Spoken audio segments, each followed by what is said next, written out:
रात के 3:12 हो रहे थे। अमित ने घड़ी देखी और बिना वजह उसका दिल थोड़ा तेज धड़कने लगा। सड़क पूरी तरह खाली थी। इतनी खामोशी थी कि उसे अपने ही सांस की आवाज साफ सुनाई दे रही थी।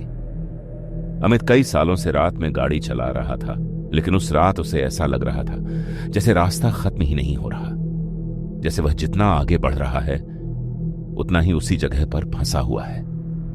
तभी उसकी नजर सड़क के किनारे एक पुराने बस स्टॉप पर पड़ी और वहां एक लड़की खड़ी थी, सफेद कपड़ों में, सर झुका हुआ, बिल्कुल सीधी, बिना हिले। पहले तो अमित ने उसे नजरअंदाज किया, लेकिन कुछ सेकंड बाद उसे एहसास हुआ कि उस लड़की में कुछ अजीब है।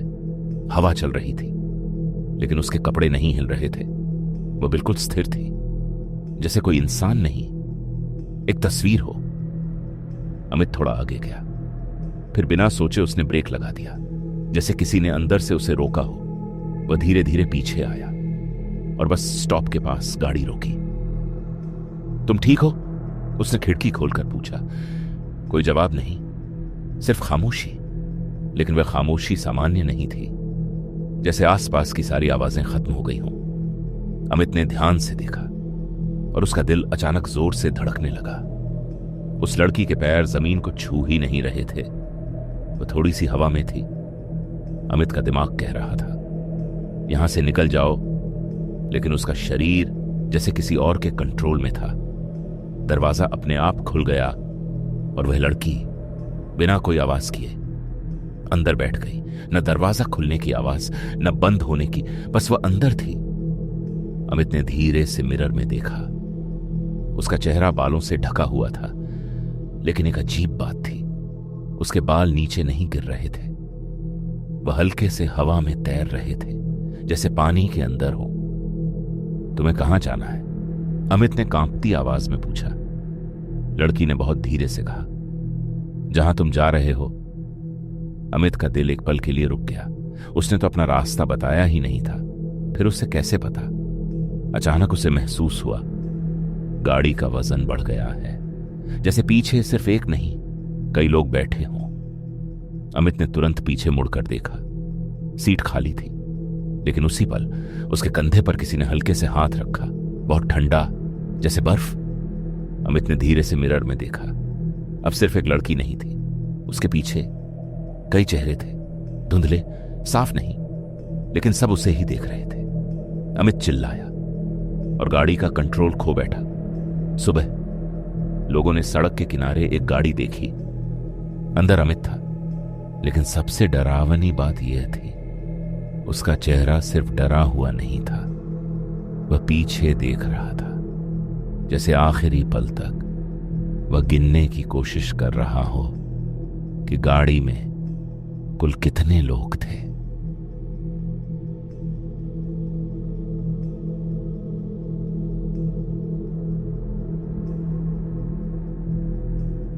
रात के 3:02। विक्रम कई घंटों से गाड़ी चला रहा था, लेकिन उसे ऐसा लग रहा था जैसे वह कहीं पहुंच ही नहीं रहा। सड़क वहीं थी, पेड़ वहीं थे, मोड़ वहीं था, जैसे वह एक ही जगह बार बार घूम रहा हो। उसने घड़ी देखी, 3:02, और उसी समय उसका फोन बजा। स्क्रीन पर लिखा था अनजान नंबर।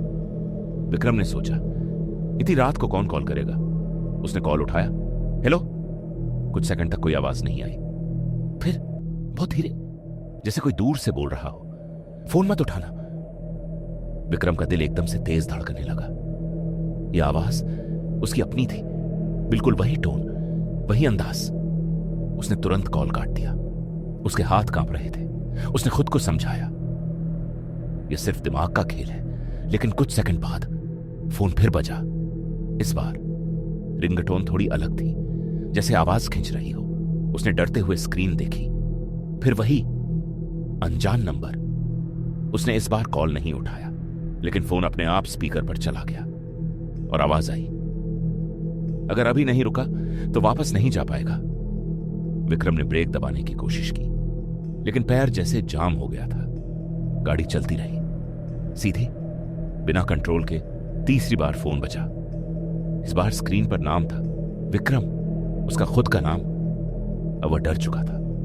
उसने कॉल उठाया। तू कौन है? दूसरी तरफ से जवाब आया, मैं तू ही हूं, कुछ मिनट बाद वाला। विक्रम की सांस रुक गई। पीछे मत देखना, चाहे कुछ भी हो। उसने अपनी आंखें बंद कर ली, लेकिन दिमाग बार बार कह रहा था, देख, बस एक बार देख। वह धीरे से मिरर की तरफ झुका और उसने देख लिया। मिरर में उसका चेहरा था, लेकिन वह शांत था, जबकि असली विक्रम घबराया हुआ था। मिरर वाला विक्रम धीरे धीरे मुस्कुराने लगा और बिना आवाज के उसके होंठ हिले। अब देर हो चुकी है। उस पल विक्रम को एहसास हुआ कि जो कॉल उसे आ रहे थे वो उसे बचाने के लिए नहीं थे, वो उसे यहां तक लाने के लिए थे। सुबह उसकी गाड़ी सड़क के बीच मिली। विक्रम अंदर था, लेकिन उसके फोन में एक नई कॉल रिकॉर्ड थी जिसका टाइम अगले दिन का था, और उस रिकॉर्डिंग में विक्रम की आवाज थी जो बार बार कह रही थी, फोन मत उठाना।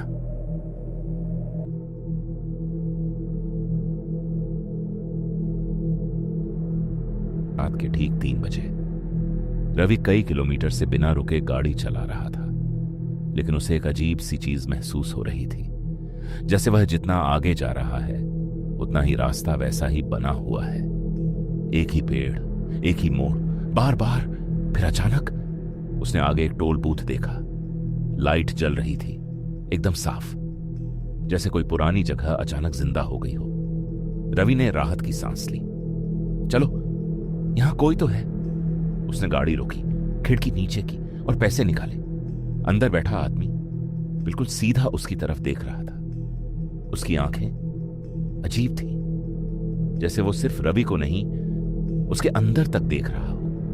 रवि ने नोट आगे बढ़ाया, लेकिन उस आदमी ने हाथ नहीं उठाया। नोट अपने आप खींचकर अंदर चला गया। रवि का दिल बैठ गया। उसने जल्दी से गाड़ी आगे बढ़ाई। कुछ ही सेकंड बाद उसने एक बोर्ड देखा। यह टोल बूथ 2 साल पहले बंद हो चुका है। रवि के हाथ ठंडे हो गए।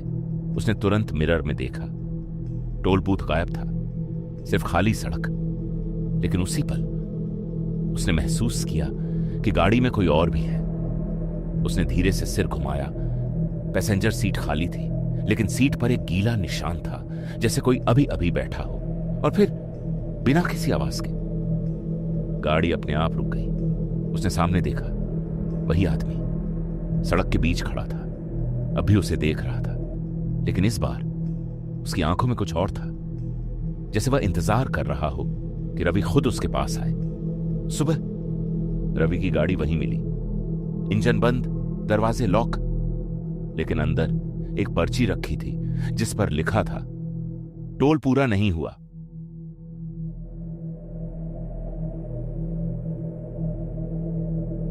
NH-33 के एक पुराने पेट्रोल पंप पर रात के 3:20 कैमरा चालू था, लेकिन वहां कोई नहीं था।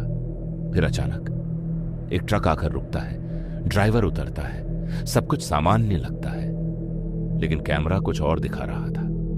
ड्राइवर के पीछे एक परछाई थी जो उसकी हर हरकत को कॉपी कर रही थी, लेकिन थोड़ा लेट, जैसे वह असली नहीं, नकल हो। ड्राइवर चलता तो वह भी चलता, लेकिन 1 सेकंड बाद पंप पर खड़ा कर्मचारी ड्राइवर से बात कर रहा था, जैसे सब कुछ सामान्य हो।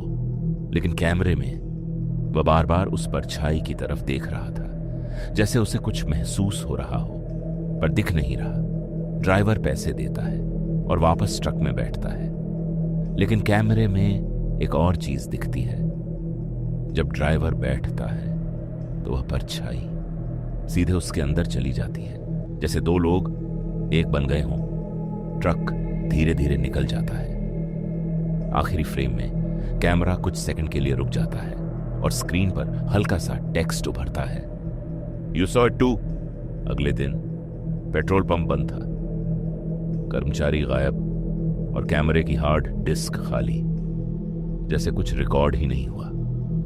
लेकिन जिसने भी वह फुटेज देखा उसने एक बात कही कि वीडियो खत्म होने के बाद भी उसे ऐसा लग रहा था कि कोई अब भी उसे देख रहा है।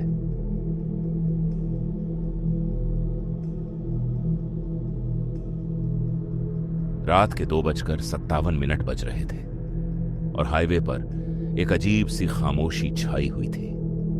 वो वाली खामोशी जिसमें आवाज ना हो, लेकिन फिर भी आपको लगे कि कोई आपको देख रहा है। राजेश पिछले 10 साल से ट्रक चले रहा था। रात उसके लिए नई नहीं थी, अंधेरा भी नहीं, लेकिन उस रात कुछ अलग था। उसने अपनी आंखों से महसूस किया कि हवा ठंडी नहीं, भारी हो गई है, जैसे ट्रक के अंदर हवा कम पड़ रही हो। उसने विंडो थोड़ी सी खोली, पर बाहर की हवा और ठंडी थी। और अजीब बात, अंदर आते ही वो हवा गर्म नहीं हुई, सीधा उसकी गर्दान के पास रुक गई। राजेश ने तुरंत विंडो बैंड कर दी। उसका दिल नॉर्मल से ज्यादा तेज धड़क रहा था। कोई वजह नहीं थी, पर फिर भी डर था, ऐसा डर जिसका रीजन समझ नहीं आता। तभी उसने नोटिस किया उसका रेडियो। बैंड होने के बाद भी अंदर से हल्की सी आवाज आ रही थी, जैसे कोई बहुत दूर से कुछ बोल रहा हो। वो ध्यान से सुनने लगा। आवाज क्लियर नहीं थी, लेकिन एक वर्ड बार बार रिपीट हो रहा था। मत देख। राजेश का गला सूख गया। उसने तुरंत रेडियो का वायर निकाला, लेकिन आवाज बैंड नहीं हुई। अब वो आवाज रेडियो से नहीं, ट्रक के अंदर से आ रही थी, बिल्कुल उसके पीछे से। राजेश ने अपनी गर्दन सीधी रखी। वो जानता था अगर उसने पीछे देखा तो कुछ गलत होगा, लेकिन इंसान का दिमाग अजीब होता है। जितना मना करो उतना ही देखने का मन करता है। उसने धीरे से रियर मिरर की तरफ देखा और वही गलती हो गई। मिरर में उसने अपने पीछे एक आदमी को बैठा हुआ देखा, लेकिन सबसे डरावनी बात यह नहीं थी। डरावनी बात यह थी कि वो आदमी उससे देख नहीं रहा था। वो आदमी सीधा मिरर के बाहर जैसे किसी और को देख रहा था, जैसे ट्रक में सिर्फ राजेश और वो नहीं थे और कोई भी था। राजेश ने तुरंत पीछे मुड़कर देखा, सीट खाली थी। उसने फिर मिरर देखा। आदमी अब भी वहां था, लेकिन इस बार उसका सर धीरे धीरे राजेश की तरफ मुड़ रहा था, बहुत धीरे, जैसे उससे जल्दी नहीं थी, जैसे वो जानता हो राजेश कहीं नहीं जा सकता। राजेश ने ब्रेकें लगाया। ट्रक रुक गया, लेकिन उसका दिल नहीं रुक रहा था। मिरर में वो आदमी अब उसके बिल्कुल पास था, और जब उसकी आंखें फाइनली राजेश से मिली, राजेश को एक अजीब सी फीलिंग हुई, जैसे उसने ये सीन पहले भी देखा है, जैसे ये सब ऑलरेडी हो चुका है। और तब उस आदमी ने बिना होंठ हिलाए कहा, अब याद आया? राजेश समझ नहीं पाया, लेकिन उसके दिमाग में एक फ्लैश आया, एक एक्सीडेंट, एक आदमी जो उसने कुछ साल पहले इसी रोड पर टकरा दिया था और बिना रुके चला गया था। राजेश का हाथ कांप गया। मिरर में वो आदमी मुस्कुरा रहा था, लेकिन उसकी आंखों में गुस्सा नहीं था, सिर्फ इंतजार, जैसे वो सालों से बस इस मोमेंट का वेट कर रहा हो। सुबह पुलिस को ट्रक मिला। अंदर राजेश था। उसकी आंखें खुली हुई थी, लेकिन सबसे अजीब बात, उसके फेस पर डर नहीं था, सिर्फ एक शॉक, जैसे लास्ट मोमेंट पर उसे सब याद आ गया हो। और उसके फोन में एक वॉइस रिकॉर्डिंग मिली, जिसमें राजेश की आवाज नहीं थी, सिर्फ एक धीमी सी आवाज, अब देख लिया ना।